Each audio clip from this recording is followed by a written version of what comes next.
Et si ta façon de réagir au quotidien était juste due à l'impact de petits traumas qui se sont installés dans ton enfance et qui ont créé ce qu'on appelle les blessures de l'âme et que certaines situations de ta vie viennent juste réactiver ces traumas, ces blessures.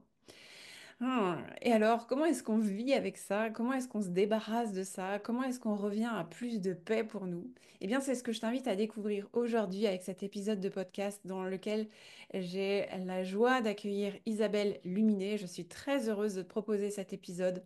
Je l'ai trouvé très, très riche en informations, en contenu. Donc, comme moi, tu vas certainement te dire par moment, ah tiens, je me reconnais là, ou je reconnais mon conjoint, je reconnais mes enfants, je reconnais mon ex, je reconnais mon parent. Bref, je t'invite à écouter cet épisode avec une écoute un peu différente que juste je reçois de l'information, mais ok, est-ce que je me reconnais dans ce que j'entends? Simplement pour savoir ou est-ce qu'il y aurait encore un petit peu de lumière à amener pour amener plus de paix au quotidien? Je te souhaite une très très bonne écoute de ce nouvel épisode de Take It Easy. Take It Easy, c'est une invitation à réapprendre à écouter. Arrêter d'être envahi par le bruit du monde pour se connecter au chant de l'âme, là où est logée la paix. Ouvrir la porte des souvenirs et des connaissances inscrits dans notre essence.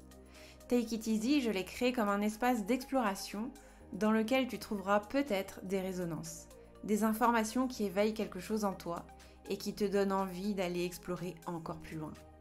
Et peut-être que tu entendras aussi des choses qui ne résonnent pas. Je t'invite simplement à accueillir les messages que ton âme a besoin de recevoir et de laisser aller le reste. Bon épisode à toi.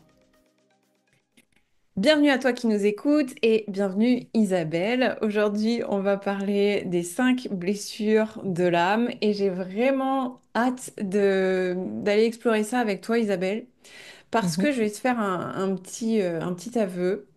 Je suis pas très très branchée blessure. J'aime pas rien que le mot en fait vient me déranger. Alors ça se trouve ça fait partie d'une de mes blessures de l'âme peut-être, j'en sais rien. Peut-être. Peut-être. Donc j'ai hâte que tu nous en parles, mais avant qu'on en parle, est-ce que tu peux te présenter s'il te plaît et nous dire comment est-ce que tu en es arrivé à t'intéresser à ces blessures de l'âme? Ouais. Moi, donc, je m'appelle Isabelle. Je suis thérapeute psycho-énergéticienne depuis, je sais pas exactement, je dirais 4 ans, 3 4 ans, quelque chose comme ça, maintenant. Donc, je travaille beaucoup sur l'émotionnel. C'est vraiment mon axe de travail parce que je trouve que tout part des émotions. Et du coup, j'ai aussi pas mal axé ma thérapie sur les blessures de l'âme parce que c'est un bouquin que j'ai découvert et qui il y a écrit d'ailleurs sur la couverture, ce livre a changé la vie de millions de lecteurs. Et c'est vrai que moi, ça a été un gros changement. Ça m'a permis de comprendre pas mal de choses sur moi-même et sur mon entourage aussi. C'est ça qui est intéressant, c'est que du coup, c'est quelque chose qu'on peut utiliser aussi pour comprendre l'entourage et du coup, mieux accepter certaines situations parce qu'on se dit, OK, là, cette réaction, elle vient sûrement de ça. Donc, voilà, quand on comprend, forcément, on prend mieux les choses aussi, quoi. Ok, donc comprendre, c'est retrouver son pouvoir. Tu nous parles d'un livre. Euh, Tu peux peut-être préciser de quel livre il s'agit pour les personnes qui ne connaissent pas. Ouais, c'est le livre de Lise Bourbeau qui s'appelle Les 5 blessures qui empêchent d'être soi-même. Donc c'est une théorie, un concept. Alors ça a été inspiré par un psychiatre américain. Elle a fait une formation avec lui, Lise Bourbeau, qui s'appelle John Pierrakos. Et elle, en fait, elle en a fait un livre. Elle a synthétisé tout ça. Elle a théorisé, approfondi avec son expérience à elle en tant que thérapeute. Et voilà, pour catégoriser un peu, enfin, ouais, parler un peu de ces 5 blessures sans justement, le but, c'est pas de se catégoriser dans une seule blessure, Mhm. c'est plutôt, voilà, il y a un côté un peu rassurant quand on explique les choses, de cette manière. On comprend un peu d'où viennent certains comportements. Donc, le but, c'est pas de se dire, j'ai cette blessure et aucune autre et je suis comme ça, comme ça, comme ça. C'est plutôt de voir quelle blessure est activée à quel moment, quand est-ce qu'on met un masque, comme elle appelle ça. Donc, c'est un peu la réaction de comportement à cette blessure. Donc, voilà, le but, c'est vraiment de comprendre ses réactions, ses comportements, d'où ça peut venir, quoi. Ok, merci de préciser parce que c'est exactement moi ce qui me dérangeait avec cette idée de 5 blessures. C'est Mm, j'ai déjà rencontré des personnes qui me disent oui mais moi j'ai la blessure du rejet. Donc comme j'ai la blessure du rejet, bam. Et en fait quelque part je trouve que ça sert de justification et je m'enferme dans ma justification donc dans ma blessure et, mm, euh, et je la brandis comme un étendard pour ne surtout rien avoir à changer. Euh, et c'est ça qui me dérangeait. Donc, merci de préciser que c'est pas l'objectif de s'enfermer dans une blessure, mais de mm, comprendre quelle blessure est activée à quel moment pour pouvoir comprendre avoir retrouvé son pouvoir de changer les choses. Donc, mm. pour pouvoir passer à autre chose. Ouais, Euh, je ouais, pense que ce truc de se catégoriser dans une chose, c'est plutôt lié à un profil que aux blessures elles-mêmes, parce que ça peut être la même chose avec les énéagrammes, ça peut être la même chose avec le human design, etc. ouais. Donc voilà, il y a des personnes que ça rassure, c'est aussi un système de protection, hein, de se dire, moi je suis comme ça, et voilà, et je suis pas autrement, et je mets pas forcément les choses en place pour changer ça. Mais généralement, déjà, il y a une conscientisation et le changement, il arrive derrière petit à petit. C'est juste que la personne n'est pas encore prête à changer ce système de protection. Mais voilà, la catégorisation, je trouve que ça peut se faire avec différents outils, quoi. Complètement. Même avec l'astrologie. Oui. Enfin, tous les outils sont prétexte à se catégoriser et j'aime bien cette idée que tu partages qui est pour l'instant, la personne n'est pas encore prête, mais les choses se feront au fur et à mesure. Mm. Euh, on parle de 5 blessures. Alors, est-ce que tu peux nous rappeler quelles sont les 5 blessures de l'âme? Alors, tu me disais tout à l'heure que c'est pas forcément les 5 blessures de l'âme, ça peut être les 5 blessures de l'enfance. En fait, oui, il y a différents, selon les personnes, il y a différentes appellations. Dans le côté blessure de l'âme, il y a cette idée que Lise Bourbeau met beaucoup en avant que c'est pas seulement dans cette vie-là qu'on a à expérimenter la blessure, c'est des blessures qui viennent d'autres vies. Et c'est vrai que je le vois aussi en thérapie. Il y a des fois où on va juste dans l'enfance et puis parfois on part plus loin, vie antérieure, transgénérationnelle, etc. Donc c'est des choses, voilà, c'est des blessures. Elle dit même qu'on vient s'incarner dans cette vie-là pour le but, c'est d'aller justement libérer cette blessure, l'apaiser, etc. Donc du coup, on va vivre beaucoup de choses liées à cette blessure pour pouvoir finir par comprendre et accueillir et accepter cette blessure, quoi. Et donc, c'est un travail de Euh, transcendance quelque part. Je transcende. ouais, oui, c'est ça, c'est l'accueillir pour le transcender, c'est Mm. exactement ça. Et, et du coup, ta question, c'était quelles sont les blessures Ouais. principales, c'est ça? Enfin, les blessures, oui, du coup, de l'âme, de l'enfance, les blessures de l'être aussi, il y a des gens qui disent. Donc, il y a la première blessure un peu que je pense, enfin, d'ailleurs, Lise Bourbeau le dit aussi, que tout le monde a, c'est la blessure de rejet. C'est d'ailleurs une des plus intenses émotionnellement. Le masque en fait, pour moi, c'est une blessure que tout le monde a parce que, bah justement, en fait, c'est une blessure qui est dangereuse, entre guillemets, pour soi.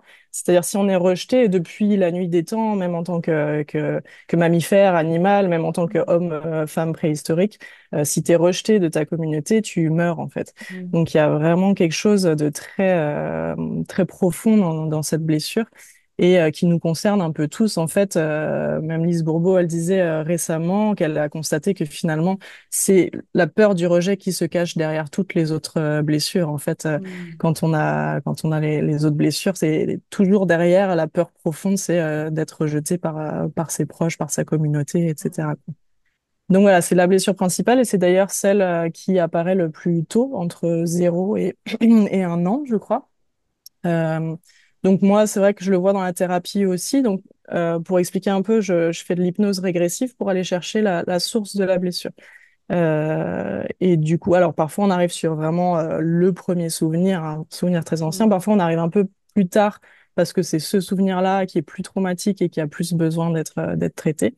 Mais en effet, dans la blessure de rejet, c'est une des rares où on part régulièrement dans le ventre de la maman. Donc il y a déjà un truc de sentir qu'il y a, Pas voilà, il y désiré. a quelque chose, on n'est pas désiré, etc. Et donc le masque qui va, donc chaque blessure a un masque, comme je disais, c'est un comportement de protection.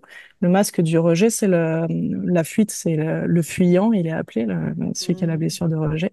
Donc en fait, plutôt que de ressentir ces émotions fortes, parce que bah, la première fois où je suis rejetée, bah, ça veut dire que je suis pas aimée, que je suis pas aimable, enfin voilà, il y a quelque chose de Pas de très valeur. fort qui se met Ouais. en place. J'ai pas de valeur, du coup j'ai pas de place dans cette vie, sur cette terre, etc. C'est beaucoup quelque chose qui revient dans le vocabulaire du rejet, de pas trouver sa place. Mhm. Donc c'est quelque chose qui est très intense émotionnellement. Et du coup, bah pour ne pas ressentir ces émotions, on va prendre l'habitude de fuir. Alors ça peut être de différentes manières, mais du coup, c'est des personnes souvent qui fuient les conflits, justement. C'est aussi un profil qui a pas mal de tendance aux addictions, parce qu'en fait, tout ce qui est alcool, drogue, Ok. etc., ça va être voilà, pour esquiver ces émotions, pour ne pas les ressentir. Donc ça, c'est pour moi une des blessures les plus fortes. Généralement, c'est des personnes qui mettent un peu de temps à venir en thérapie justement parce qu'elles ont un peu peur de se confronter à leurs émotions. Donc c'est souvent quand le vase déborde, comme je dis souvent, je prends souvent l'image d'un vase qu'on remplit petit à petit avec toutes ces émotions désagréables et puis il y a un jour où ça déborde. Et c'est souvent là que ces profils un peu enfin, en tout cas, cette tendance de profil vient en thérapie. Et c'est l'émotion très associée, c'est la peur. Et donc, c'est souvent des personnes qui viennent en disant, voilà, je fais des crises d'anxiété alors qu'avant, j'en faisais pas. Je fais des crises de panique, etc. C'est d'ailleurs la plus grande peur de la blessure du rejet, c'est la panique, en fait. Donc, en général, bon, c'est à ce moment-là que ces personnes-là viennent vraiment en thérapie. Je fais des généralités, mais évidemment, il y a Mhm. d'autres situations, Mhm. hein. Voilà, donc ensuite, dans l'ordre plus ou moins chronologique, il y a la blessure d'abandon.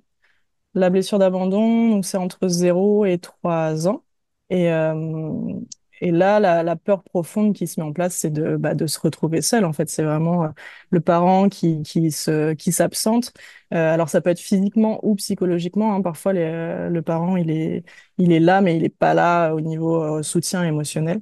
Donc, c'est pareil, en fait, au niveau comment dire de l'inconscient c'est un danger aussi, un danger de mort aussi, parce que bah, si j'ai pas une personne qui s'occupe de moi, même pareil en tant qu'animal, je meurs en fait. Donc c'est les deux blessures qui sont profondément enfin qui laissent une trace assez forte émotionnellement, Ouais, parce puisqu'il y qu'elles a un danger de sont... mort derrière quoi en fait. Ouais, et puis elles sont ancrées très tôt aussi. Donc, Oui, aussi. enfin, on a toute une vie pour les renforcer quelque part. Ouais, c'est ça. Et on est en plus sur des blessures qui sont beaucoup sur l'être plus que sur le faire. Parce que sur les autres blessures, ça va être plus quelque chose que j'ai fait. Mhm. Alors que là, c'est ben, pour qu'on me rejette ou qu'on m'abandonne aussitôt, c'est que le moi entier, il y a quelque chose qui va pas, quoi. Mhm. Donc voilà, c'est quelque chose aussi d'assez profond. Là, le masque qui se met en place, c'est la dépendance. C'est justement, je vais essayer d'attirer l'attention le plus possible du parent pour me sentir aimé, etc. Donc ça va être parfois des enfants qui sont souvent malades. Mhm. C'est une manière qu'ils ont trouvé d'attirer l'attention du parent. Donc, qui se Et mettent qui se, ouais, qui qui se sont quoi, j'ai pas entendu. qui s'abîment souvent le corps, quoi. Oui, aussi, ça peut être ça, ouais. Mais en tout cas, il y a ce côté d'avoir peur de la solitude, en fait. C'est la peur la plus forte chez la blessure d'abandon.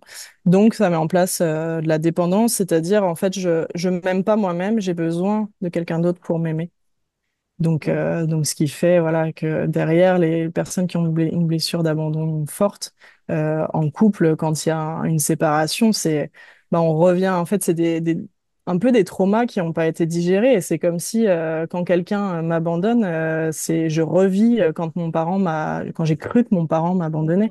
Donc, ça crée voilà, une Violence. réaction inconsciente qui est forte. Donc, le but, justement, de la thérapie que je propose, c'est d'aller baisser l'intensité émotionnelle de ce trauma d'enfance pour que dans le présent, on puisse comprendre que, enfin, que l'inconscient, il ait compris que c'est bon, on va pas mourir là si la personne nous quitte.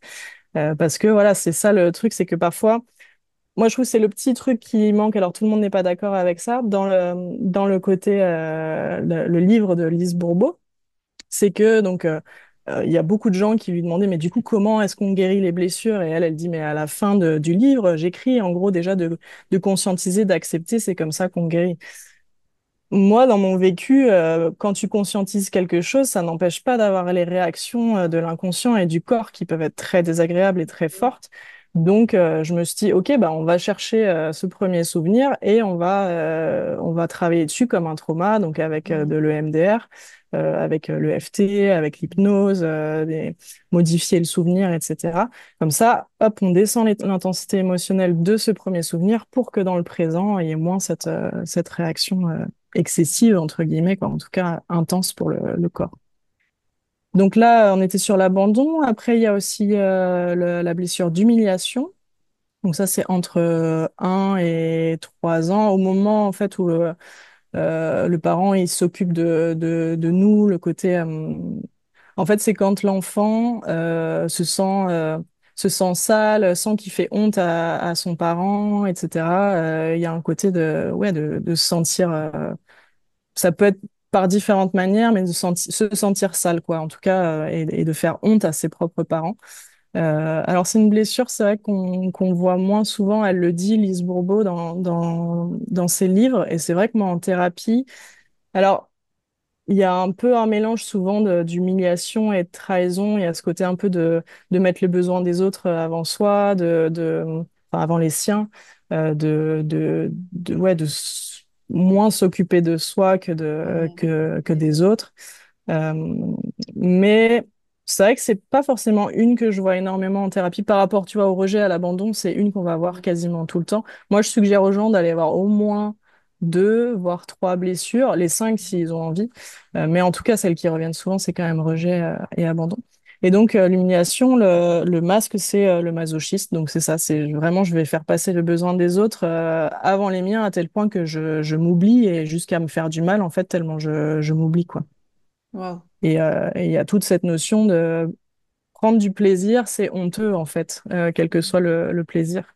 Donc du coup, je me démène pour les autres, mais j'ai surtout très peur d'être égoïste. Donc Mhm. voilà, je m'occupe pas de moi quoi. Ok. Et en plus, en m'occupant des autres, ça cache ma propre blessure à moi. C'est Ouais. le comportement de protection aussi quoi. Et c'est souvent des personnes qui se sentent coupables pour rien, responsables de tout. Voilà. Rejet, abandon, humiliation. Il y a la trahison aussi, la blessure de trahison. Donc ça, c'est entre 2 et 6 ans, je crois. Bon, après, ça c'est pareil, hein, ça peut. C'est pas une science exacte, hein, tout ça. Ouais, Donc, dans l'idée, voilà, c'est juste on commence à être un peu plus grand.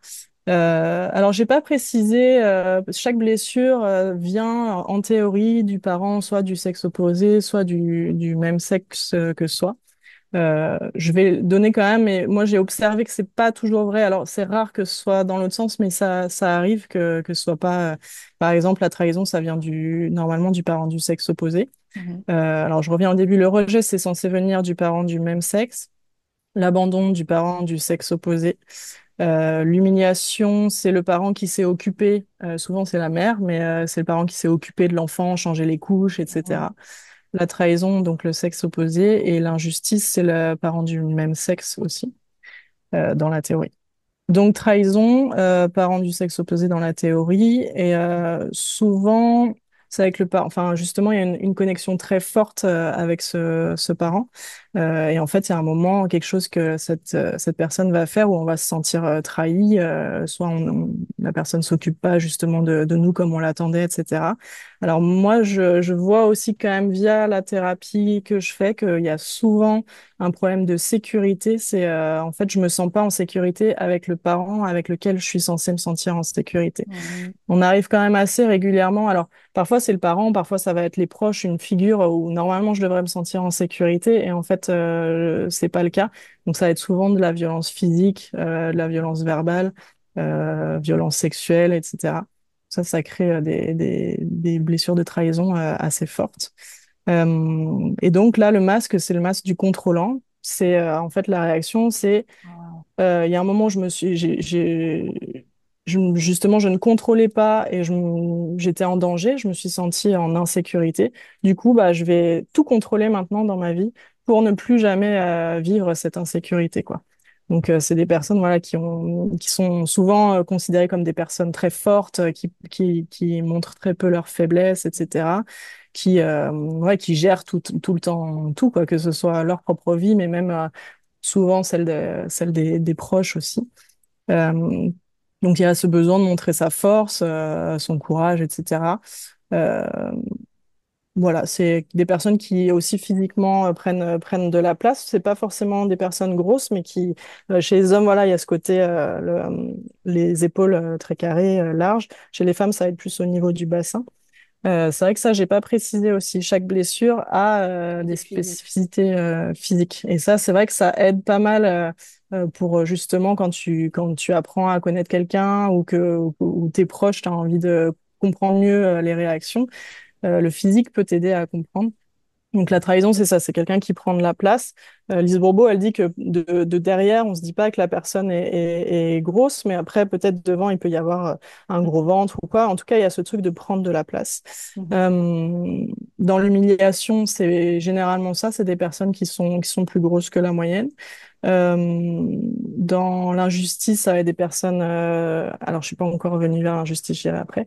Le rejet, ça va être des personnes très, soit petites, soit très frêles, assez sèches, etc. L'abandon, ça va être le critère, je trouve, qui est assez visible, c'est qu'il y a les épaules en avant. C'est souvent des personnes courbées qui, quand elles sont debout, sont obligées de se poser sur un poteau ou quoi, qui n'arrivent pas à tenir leur corps seules, quoi. Mais voilà, c'est beaucoup ce truc d'épaule. Moi, c'est mon cas, c'est les épaules un peu en avant, comme Ah, ça. c'est rigolo, ça me fait penser à des gens, tu vois. Ouais. Et quand Bah, j'y c'est ça pense, qui est, tu vois, c'est carrément cohérent. ouais.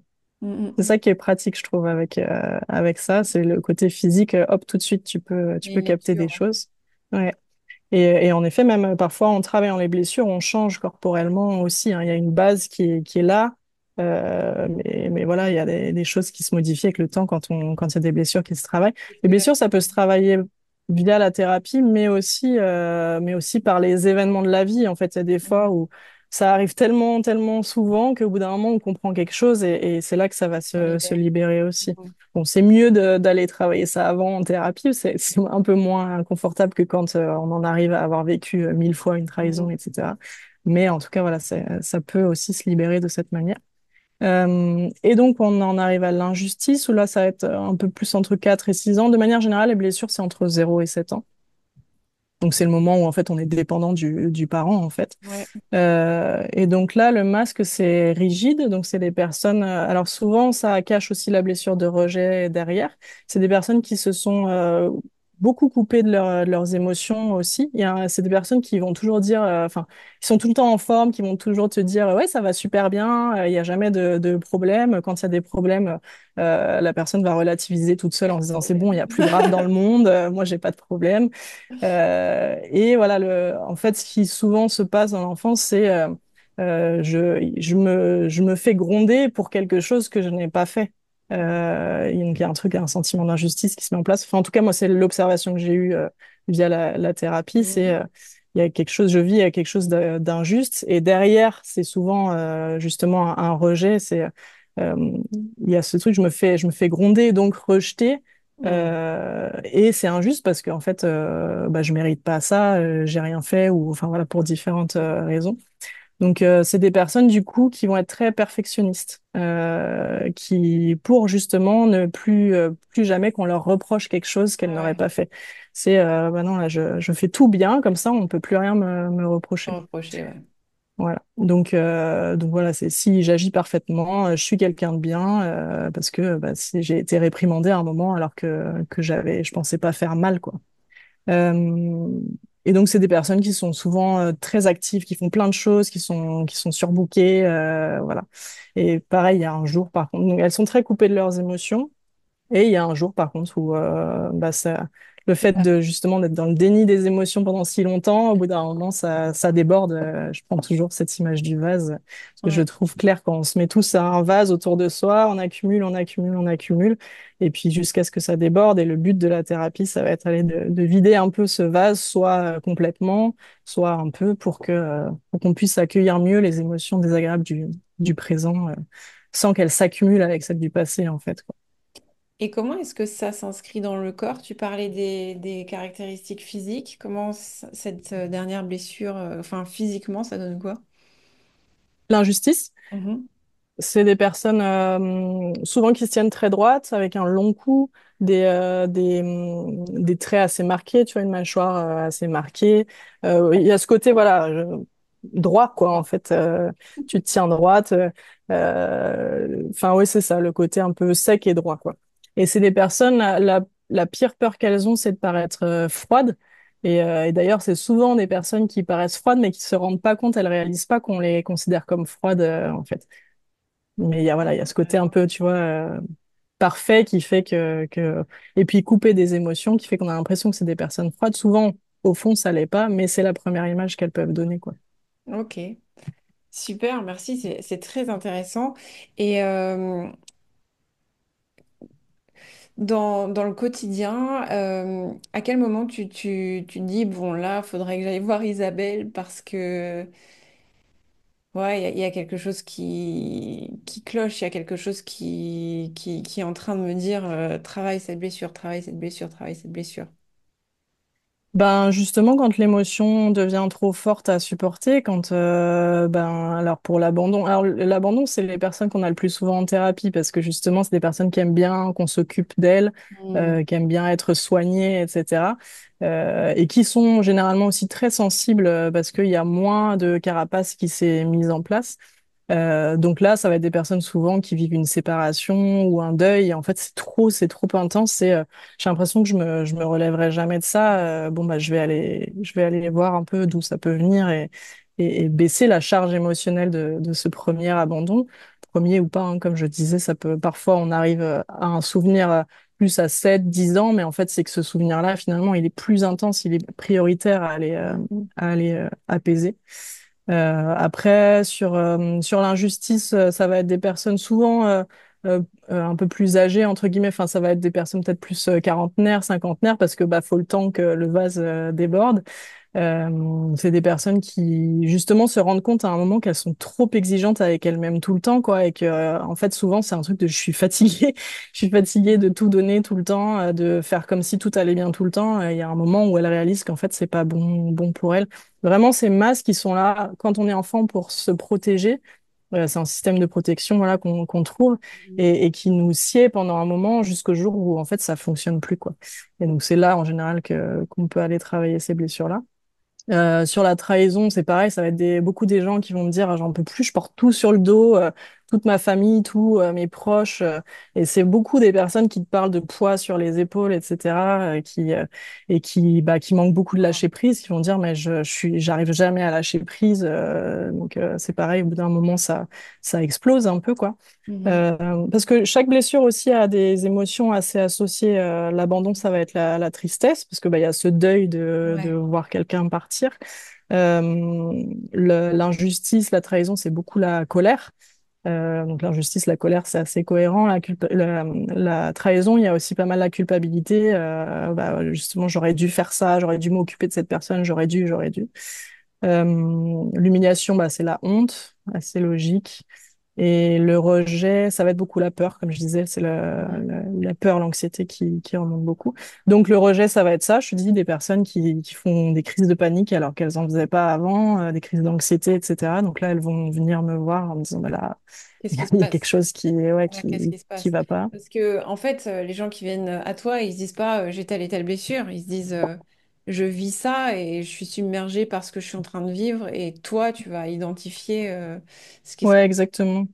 Parce Mhm. qu'en fait, ben, enfin, tu le sais, je communique peu, moi, sur les réseaux. Donc, en fait, on ne sait pas forcément. Alors, je vais de temps en temps mettre en story des retours où je parle des blessures. Donc, du coup, si on suit, on voit que je travaille là-dessus, mais c'est pas forcément évident.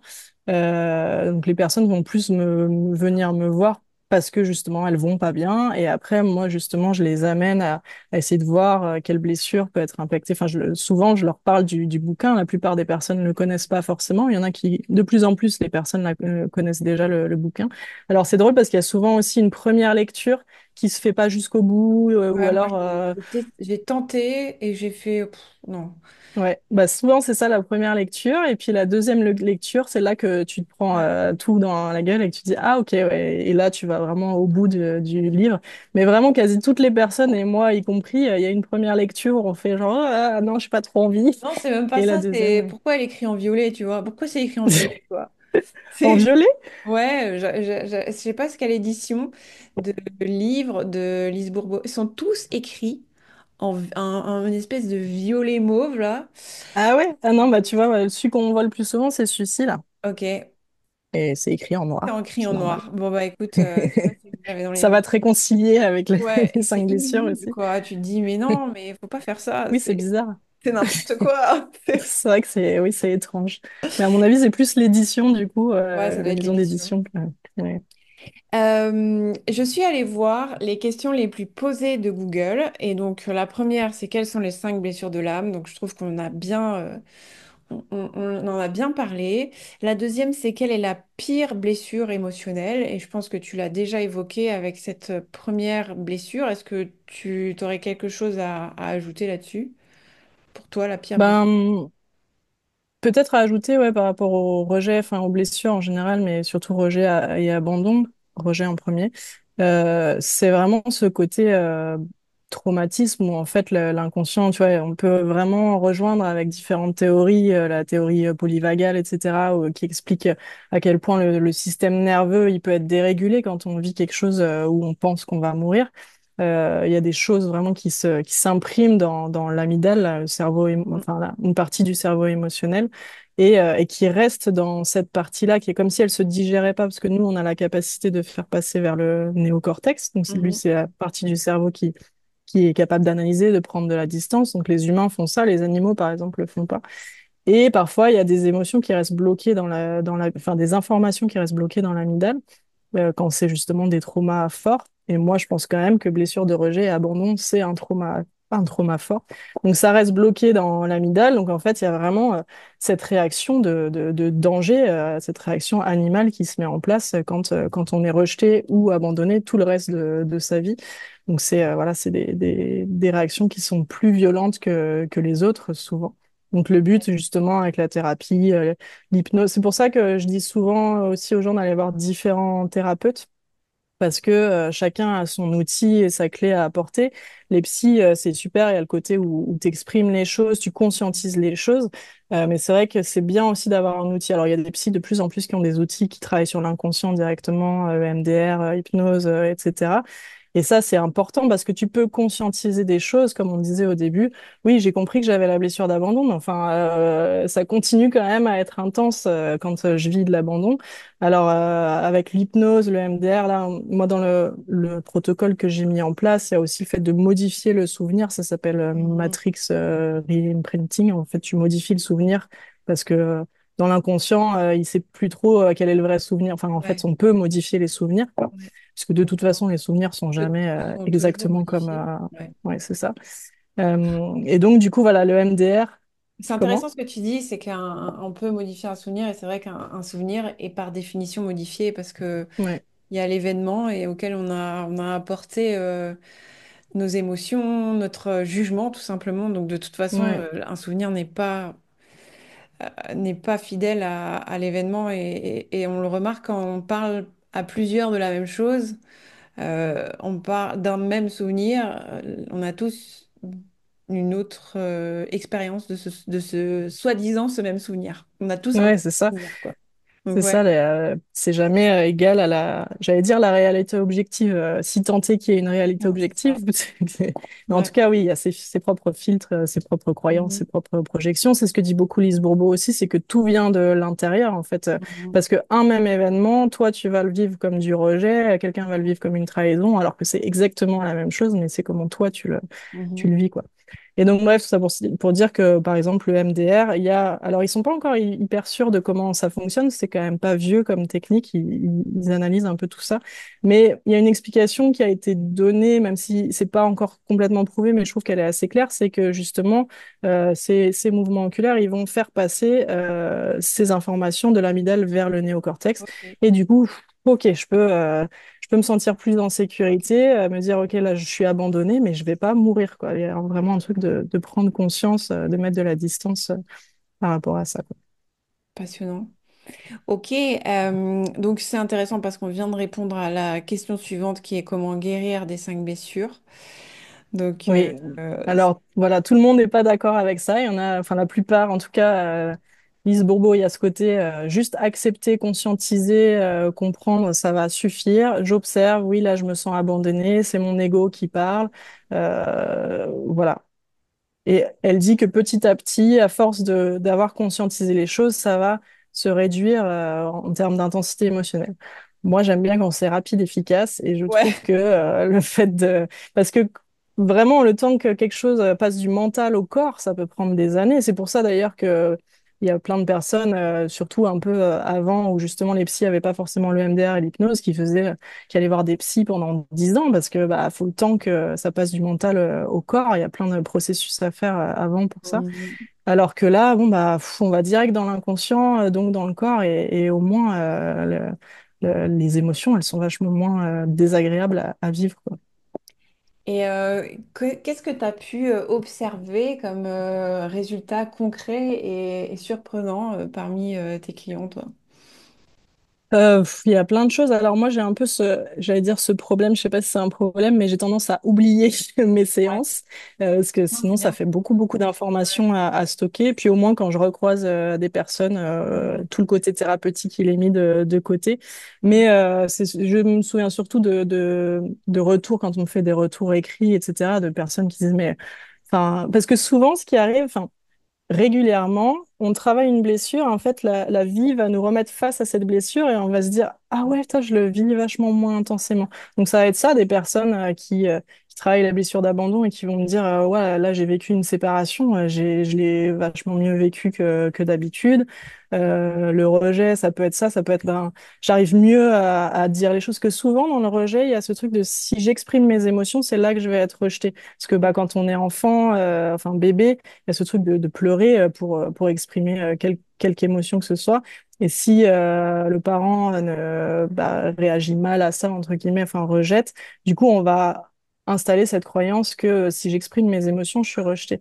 Et Mhm. donc, du coup, ça, voilà, les personnes qui travaillent sur la blessure de rejet, bah, du coup, il y a beaucoup moins aussi cette peur. Alors souvent, au début, dans le rejet, on sent pas qu'on est anxieux.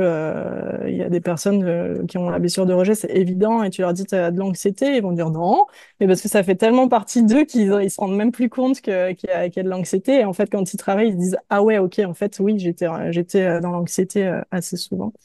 Donc voilà, c'est des personnes qui vont plus avoir de crise d'anxiété, qui vont beaucoup plus pouvoir exprimer leurs émotions, etc. L'injustice, ça va être des personnes qui vont dire bah je prends un peu plus de temps pour moi, j'arrête de vouloir être tout le temps partout, à faire tout parfaitement. Je suis OK avec le fait que ça va pas être parfait. Enfin voilà, ça Est-ce va que être les, est-ce que les personnes qui souffrent de la blessure d'injustice sont aussi des personnes qui vont se sentir très souvent bafouées dans leur intégrité, tu vois? Je pense à ah, il m'a fait une queue de poisson au lieu de juste dire bon ben voilà, il m'a fait une queue de poisson qui tout de suite ça devient ouais. un événement, tu vois? Tu vois Bah ce oui, parce qu'il y a cette colère qui est déjà là, qui est très forte.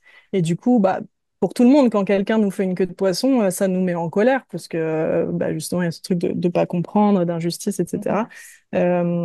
Et sauf que les personnes qui ont cette blessure forte, bah, du coup, la colère, elle est déjà là, et donc ça déborde Ouais, avec le moindre petit événement. Alors que quelqu'un qui a moins cette blessure d'injustice, elle va se dire, oh, il est con celui-là, et puis elle bah va voilà, c'est passer ça. à autre chose, tu vois. Donc Ouais. ouais, c'est exactement ça. C'est selon le degré d'émotion que tu as déjà stocké toute ta vie.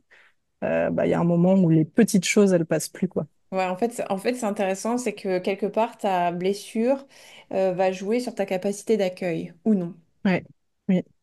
C'est ça. Parce que c'est ce que je dis souvent aux personnes qui viennent me voir. Je leur dis, ben, les émotions désagréables, elles vont pas disparaître de votre vie, hein, en travaillant Ouais. sur vous. Ça fait partie de la vie. Mais par contre, elles vont plus s'accumuler avec celles du passé. Vraiment, le but aussi dans le protocole que je propose, c'est d'aller. Il y a une petite part un peu d'IFS. Je sais pas si tu connais cette technique, Internal Family System. C'est un outil qui est très intéressant aussi, qui considère que on a plusieurs parts en soi, des parts blessées, enfin Mhm. voilà. Et le but, c'est d'aller, de réaliser, de faire en sorte que cette tribu, elle fonctionne ensemble. Donc c'est un peu le Wow. même principe, c'est de savoir s'écouter, voir quelle part est blessée, quelle part, c'est un peu comme les blessures, quoi, de voir qu'est-ce qui réagit à quel moment. Et dans l'IFS, ce que je trouve intéressant, c'est que tu as une partie où tu réintègres cette part de toi. Parce que dans l'idée, enfin, moi je le vois comme ça, c'est quand il t'arrive justement des chocs émotionnels, c'est comme si cette part de toi, elle s'éclatait et tu as plusieurs parts de toi qui sont un peu autour de toi, Ouais, mais ouais. t'es plus vraiment aligné. Et du coup, dans le protocole que j'ai mis en place qui mélange plusieurs outils, il y a, OK, maintenant qu'on a rassuré l'enfant, vu de quoi il avait besoin, exprimé ce qu'il avait besoin d'exprimer, maintenant, une fois qu'on est sûr que tout est OK pour lui, qu'il se sent bien, il y a aussi de l'IFS, il y a la partie on va lâcher un poids, un fardeau. Souvent, il y a déjà des poids qui sont là. Donc, on Mhm. va transmuter ce poids. Et une fois que tout ça, c'est OK, on réintègre cette part de soi à l'intérieur. Et souvent, les personnes, après, quand je leur demande qu'est-ce qu'elles ressentent par rapport à ça, il y a un truc de je me sens plus entière, plus moi. Il y a comme quelque chose ouais, qui a changé à l'intérieur, quoi, tout de suite. Donc, Wow. C'est passionnant. Merci Isabelle pour tout ce que tu viens de nous partager. Et tu avec parles de plaisir, ton merci. protocole. Mhm. J'aimerais, pour terminer, qu'on parle un petit peu justement de ce que toi tu proposes comme protocole. Donc, si j'ai bien compris, c'est tu accompagnes les gens sur un cheminement. Oui, alors souvent, je commence en première séance par un soin énergétique. Je dis souvent que on fait un ménage de printemps parce que bah, toutes ces émotions-là, elles se bloquent aussi dans le corps énergétique. Donc déjà, on va aller balayer un peu tout ça, apaiser tout ça, euh, refaire circuler l'énergie, réouvrir les chakras, etc. Parfois, même de plus en plus souvent en première séance, je propose quand même d'autres outils, dont le MDR. Alors, je dis le MDR, mais normalement, c'est que les médecins qui font de l'EMDR. Nous, c'est d'autres techniques. Alors, la mienne, elle s'appelle, enfin, celle que j'ai apprise, elle s'appelle TSBH, technique de stimulation bilatérale hypnotique. Mhm. Parce que il y a les mouvements oculaires, mais tu peux aussi, avec le toucher, il y a des thérapeutes où ça va être des trucs qui vibrent dans les mains. Moi, je fais comme ça. Euh, Ah ouais, d'accord. il y a aussi le côté auditif. Ok. On peut aussi, normalement, chaque technique a un peu son truc. Moi, j'ai fait un mélange un peu de tout ça avec aussi les notions de PNL, avec les Mhm. différentes clés oculaires, etc. Euh, donc, du coup, on va parfois faire la TSBH à la première séance aussi quand je vois qu'il y a des traumas qui sont importants. La personne m'en parle d'elle-même, etc. Parfois, si on va faire une autre technique qui est pas hyper connue, et c'est dommage parce qu'elle est super, cette technique. Je pense que tu l'aimerais bien. C'est une technique de libération émotionnelle et énergétique c'est juste des phrases à répéter. Alors, il faut poser les bonnes questions au début, etc. Et c'est des phrases à répéter qui vont vraiment libérer aussi dans le karmique, dans le transgénérationnel, D'accord. dans sa propre vie. Ça fait penser aux constellations familiales où il y a vraiment ce travail sur le verbe aussi, quoi, Ouais, qui est ouais, libéré. ouais, c'est ça. Et Mhm. là, en fait, tu sais même pas, ça convient bien aux blessures de rejet, souvent ça, parce que tu vas pas forcément chercher, parce que les blessures de rejet, elles aiment pas trop aller chercher d'où ça vient, Ah ouais, ouais. remuer les souvenirs, etc. Donc, souvent, avec ces blessures-là, injustice aussi, je vais, euh, je vais plus utiliser cet outil parce que justement, ça secoue moins, entre guillemets. On sait pas trop d'où ça vient, mais on le libère quand même. En tout cas, on libère déjà une bonne partie. Et ensuite, du coup, on est un peu plus prête à aller fouiller un peu plus en profondeur. Donc voilà, la première séance, je propose aussi cette technique-là parce qu'elle permet de libérer déjà des grosses choses aussi. Donc on peut ça peut être couper les liens toxiques avec une personne par rapport à une situation ou par rapport à une blessure. Parfois aussi, je demande à quoi ça ressemble cette blessure pour la personne. Et ça, dans l'idée, c'est euh, alors là. Elle l'a appelée la T5P, c'est la technique des 5 phrases. Quand je dis elle, c'est la formatrice, la grosse formation que j'ai faite avec plein d'outils, justement, qui m'a amené plein de choses. Et à la base, ça s'appelle la logosynthèse, donc peut-être il y aura des personnes qui connaîtront. Mais voilà, je crois qu'il forme plus celui qui a créé la logosynthèse. Donc c'est un outil qui s'est un peu perdu alors il est hyper puissant, moi, je trouve. Et du coup, dans l'idée, c'est chaque chose qu'on vit va figer des énergies autour de nous. Et le but avec ces phrases, c'est d'aller défiger ces énergies, qu'elles viennent du karmique, du transgénérationnel ou de cette propre vie, quoi. Donc ça, c'est voilà, première séance. Et ensuite, les autres séances, on va travailler. Alors, soit en axe, la personne va me dire ce qu'elle vit, quelles émotions, etc. Donc, on va axer, voir sur cette blessure-là. Il y a des gens qui ont envie d'aller direct, donc on y va direct avec l'hypnose régressive. On va chercher un peu la première fois où la personne s'est sentie rejetée, abandonnée, humiliée, etc. Et donc, comme je disais, on va modifier le souvenir, faire de l'EMDR sur enfin, de la TSBH sur ce souvenir. Il peut y avoir de l'EFT aussi parfois. On y va moins de manière classique en hypnose régressive. On peut y aller aussi avec l'EFT parce que ça met. Alors l'EFT, c'est aussi une technique de libération émotionnelle et énergétique. Et ça met aussi dans un état de conscience modifié. Donc il y a des personnes qui partent vite et du coup on peut aller chercher tout de suite la source de la blessure après avoir apaisé déjà un peu l'émotion du présent grâce à l'EFT. Enfin voilà, il y a différentes manières de faire, mais dans l'idée, moi je me suis dit j'axe sur les blessures parce qu'en fait ça régit tellement de comportements dans nos vies qu'une fois que tu as travaillé sur tes 5 blessures, déjà quand on travaille deux ou trois, ça fait des sacrés changements en profondeur. Donc moi j'aime bien axer sur les blessures. Après, il y a des personnes qui vont me dire, bah, je sais pas, j'ai des problèmes avec l'argent ou quoi. Donc là, on va plus axer sur le problème lui-même et chercher d'où ça peut venir. Mais moi, j'aime bien, voilà, quand on identifie de manière claire la blessure, j'aime bien aller voir direct la blessure, quoi. Ok. Mais finalement, quand quelqu'un vient avec quelque chose du type j'ai un problème comme l'argent, est-ce que ça t'amène pas de fil en aiguille à une blessure? Si, il y a toujours une blessure Ouais. qui est derrière. Mais c'est pas toujours, il y a certaines problématiques comme ça où c'est moins évident que d'autres, où la personne, elle a pas forcément justement envie d'aller fouiller quelle Ouais, bien blessure entendu. c'est. Juste, moi là, j'ai besoin que ça bouge vite et j'ai besoin qu'on axe sur cette problématique-là. Et finalement, on s'en fiche un peu de quelle blessure ça peut être derrière. En tout cas, la personne, ça se trouve, ça l'intéresse pas. Ce qui l'intéresse, c'est qu'on aille modifier bah, enfin, qu'est-ce qui a pu mettre ça en Bien place, sûr. quelle énergie a été figée, à quel moment, etc. Parce que l'avantage de l'hypnose régressive, ce que je disais, bah, du coup, tu peux parfois partir dans l'enfance, parfois partir dans le transgénérationnel ou le karmique, Mhm. où ça peut Ok. aller régler plus loin, quoi. Du coup, j'ai envie de te poser une question qui va pas intéresser tout le monde, mais qui intéressera les personnes qui entreprennent, puisque j'ai une communauté d'entrepreneuses quand même qui me suit. Mhm. Et tu sais, dans l'entrepreneuriat, les gens ont plus de facilité, la plupart ont plus de facilité à investir dans des choses qui sont de l'ordre du concret, du genre un programme pour apprendre à communiquer sur Instagram, un programme pour comment j'écris des mails, nanana, etc., etc. Euh, et là, je trouve que tu évoques quelque chose d'intéressant, c'est par exemple, ok, la relation à l'argent. Euh, mais on est d'accord qu'il y a plein d'autres problématiques dans l'entrepreneuriat. Est-ce que selon toi, le fait de faire ce travail énergétique, pour moi, identitaire même, je pense que c'est un peu la même chose, énergétique, identitaire, Oui, ça fait partie de l'identité. ouais, est-ce que ça serait pas parfois plus intelligent que d'acheter un énième programme business? Ah bah si, complètement. Enfin, l'un n'empêche pas l'autre, mais oui, moi, de toute façon, je dis à tout le monde, en fait, si tout le monde faisait de la thérapie, le monde tournerait plus rond. On est Et, d'accord. euh, et oui, de toute façon, enfin, pour qui que ce soit, entrepreneur, entrepreneuse ou pas, en fait, enfin, j'allais dire tout se règle. Non, c'est pas non plus magique. Il faut prendre du temps, etc. C'est aussi un investissement financier, etc.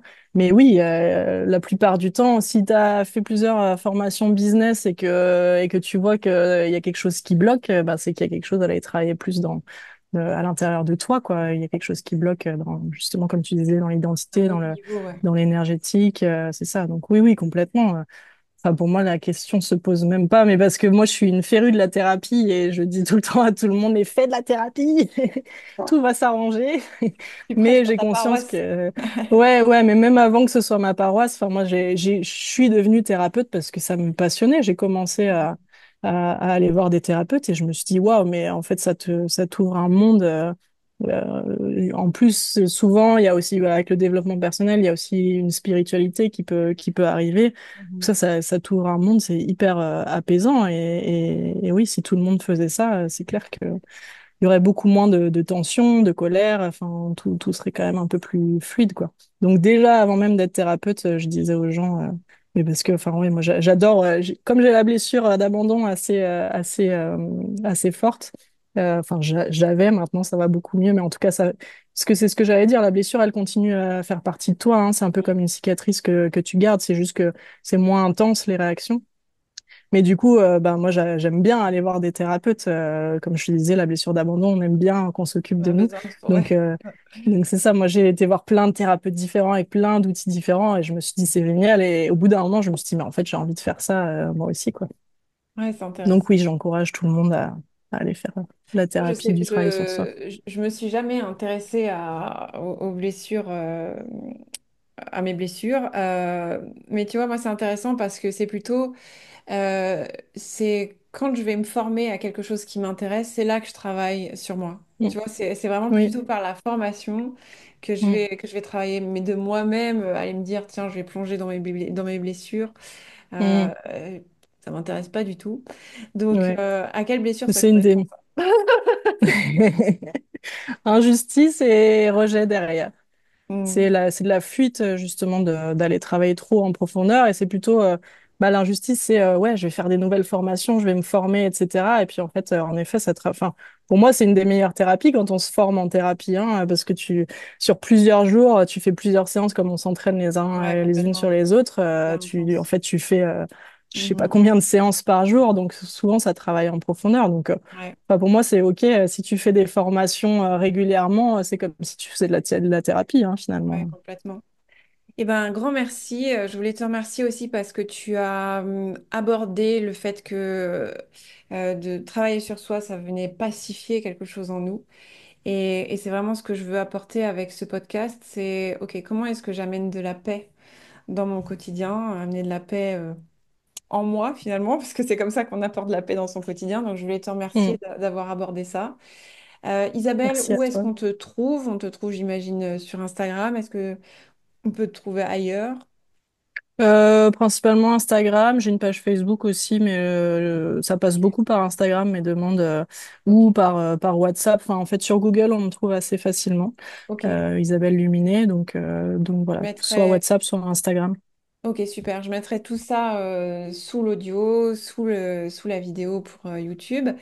Et j'ai une dernière question. Est-ce que tu travailles aussi en ligne? Parce que les gens qui vont nous regarder ne sont pas forcément à La Réunion.